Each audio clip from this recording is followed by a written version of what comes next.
Thank you to CuriosityStream for supporting PBS Digital Studios. We are currently being visited by a traveller from outside our solar system. This is the first time we've ever seen an asteroid-like object that came to us from interstellar space. Today, on Spacetime Journal Club, we'll see what mysteries it can unlock.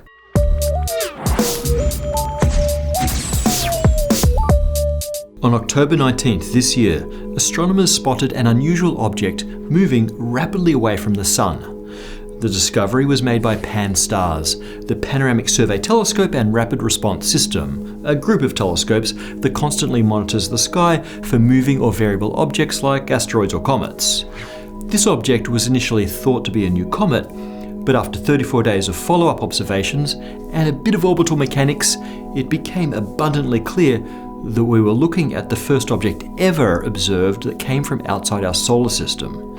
The mysterious object has been dubbed 1I, the first object in a brand new International Astronomical Union class, with I standing for Interstellar. 1I also scored a more poetic name, Oumuamua, from the Hawaiian meaning a messenger from afar arriving fast. Now, this object was first spotted several weeks ago, but by now we've had time to study it with many of the world's great telescopes. For this Spacetime Journal Club, we'll be discussing what we've learned about Oumuamua since its discovery. Our focus will be on a paper by a Dutch team from Leiden Observatory, Portegies, Zwart et al. 2017, PZ17 for short. This paper, which is still under the process of being peer-reviewed, looks at the possible origins of this strange object. Before we get to its origins, let's look at the object itself. It's pretty weird. It's highly elongated, like a cigar or the monolith from 2001 Space Odyssey, hundreds of meters long. Its size and shape can't be determined directly from the images. It just appears as a faint dot, even to our most powerful telescopes. However, it varies in brightness with an irregular period, and astronomers realized that this is consistent with an elongated body with a tumbling motion. We've seen such tumblers in our solar system, and it suggests a major collision in the object's past. Oumuamua doesn't have a tail like a comet, so its surface isn't vaporizing in the sun's radiation. That suggests the surface, to at least 1 meter depth, is rocky like an asteroid rather than icy like a comet. Or it could be the flickering exhaust jets of an alien scout ship returning to report a planet ripe for invasion. But no, it's never aliens. The weirdest thing about Oumuamua is its motion. Every previously observed asteroid, indeed every previously observed everything in our solar system, moves in elliptical orbits as governed by Kepler's laws. The eccentricity of the orbit measures how stretched out the ellipse is. Eccentricity 0 is a perfect circle, and eccentricities less than 1 are elliptical orbits, meaning the object is gravitationally bound to the Sun. The Earth, for example, has an eccentricity of 0.0167, giving us a nearly circular orbit, while Halley's comet has an eccentricity of 0.967. That's an extremely stretched out ellipse. Objects with eccentricities greater than 1 follow unbound hyperbolic paths. They never actually orbit the Sun, rather they're deflected by the Sun's gravity as they pass by. Oumuamua has an eccentricity of 1.2, meaning its hyperbolic path will take it out of the solar system. Another way to think of this is in terms of escape velocity. That's the velocity an object would need to have to escape a gravitational field. Oumuamua had a maximum speed of 87.7 kilometers per second at its closest approach to the Sun, which was well inside Mercury's orbit. The escape velocity at that closest approach was a little over 80 kilometers per second. That means Oumuamua has enough speed to climb out of the Sun's gravitational well and escape back to interstellar space. So where did this object come from, and why is it moving so fast? PZ17 investigate 3 hypotheses.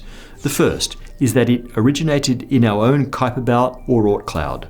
Now, objects falling in from these regions, like comets, only pick up enough speed to bring them back to where they started. But perhaps Oumuamua got some sort of gravitational kick from an unknown planetary body. PZ-17 performed computer simulations to find the frequency of such kicks sending objects close to the Earth at such high speeds. They conclude that it's exceptionally unlikely. The simplest explanation for Oumuamua's solar system escaping speed is that it gained that speed by falling into the solar system from outside. So, hypothesis number 2 is that the object was ejected and flung towards us from a nearby star system. PZ-17 performed more computer simulations to rewind the motion of both Oumuamua and the 3700 stars within 100 light years of the Sun. They found that the object passed through the Oort cloud of another star, the unpoetically named TYC 4742-1027-1, around 1.3 million years ago. But its speed relative to that star would have been over 100 kilometers per second, higher than the escape velocity at the distance of closest approach to that star. So Oumuamua was probably only a visitor to that solar system too. Unless, of course, there are aliens in that solar system throwing rocks at us. No, it's never aliens.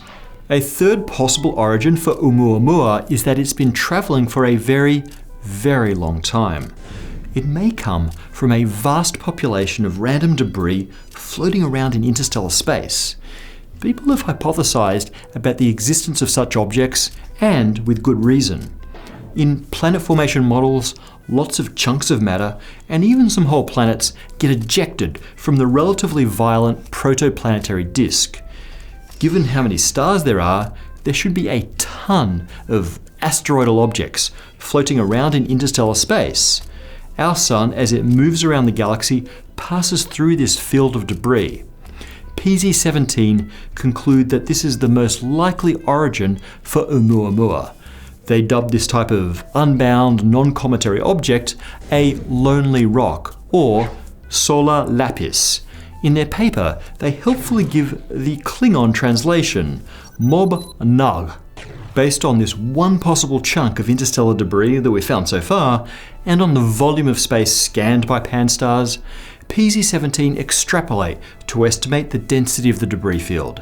They get that in order for us to have seen this one object in the 5 years we've been watching with pan-stars, there must be roughly 700 trillion objects per cubic parsec in the solar neighbourhood. Now, that's higher than the density of comet-like objects in the Oort cloud. Based on this, PZ-17 predicts that 2 to 12 of these interstellar objects should pass through our solar system inside Earth's orbit every year. The main reason we've only spotted one so far is that most don't get close enough to the Earth for pan-stars to detect.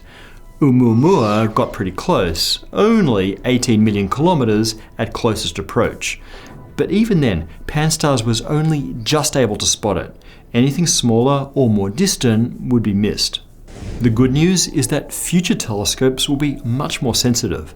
For example, the Large Synoptic Survey Telescope, LSST, which is currently under construction in the Atacama Andes in northern Chile, with first light planned for 2019. It'll photograph the entire night sky every few nights. LSST will be able to see objects around 14 times fainter than pan-stars, so we should expect to find many more of these Soleil Lapides. What then of our visitor, Oumuamua? Is this the end of its story? Well, it'll leave our solar system behind in roughly 20,000 years, but it'll be invisible to our telescopes within a month or two. Its trajectory will send it towards the constellation Pegasus, perhaps to find a new star system there to visit. In the meantime, it joins its countless interstellar cousins, orphaned planetary debris stretching across the reaches of space-time. Thank you to CuriosityStream for supporting PBS Digital Studios. CuriosityStream is a subscription streaming service that offers documentaries and non-fiction titles from some of the world's best filmmakers, including exclusive originals. Speaking of visitors from far, far away, CuriosityStream has a great documentary on the Rosetta mission, Rosetta Comet Chaser, which talks about the first landing on a comet and what we learned from this amazing feat. Get unlimited access today, and for our audience, the first 2 months are free if you sign up at curiositystream.com/spacetime and use the promo code SPACETIME during the login process. Vyacheslav Leonard asks whether a particle can have momentum higher than its mass times the speed of light. In other words, shouldn't there be an upper limit to momentum if the speed of light is limited? Well, actually, momentum can be arbitrarily high even when speed is limited to the speed of light. The equation for momentum, p equals m times v, only works at low speeds, approaching the speed of light, and you have to divide that mv by the Lorentz factor. That factor, the square root of 1 minus v squared on c squared, approaches 0 as velocity approaches the speed of light. That means momentum approaches infinity for any object with mass that's approaching the speed of light. William Smith raised a good question. How can a photon's frequency be generalized as momentum? Does frequency then include information about direction of motion? Well, we generalize frequency as momentum because the Heisenberg uncertainty principle applies to momentum in general. In the case of matter, uncertainty in momentum can manifest in both velocity and mass. But photons have constant speed and no mass, so that uncertainty is all in their frequency. And yes, also in their direction of motion, which is separate to frequency. That last fact explains the increasing spread in the direction of photons after they pass through a narrowing slit. By increasing our certainty in the location of the photon passing through the slit, we increase the uncertainty in its momentum and hence its direction of motion after it exits the slit. Spikehead777 asks, if you try to do a Fourier transform of PBS spacetime, do you get PBS infinite series? Well, actually, I think you need an infinite series of PBS spacetime to get a spacetime localization of PBS infinite series. But I'm not certain.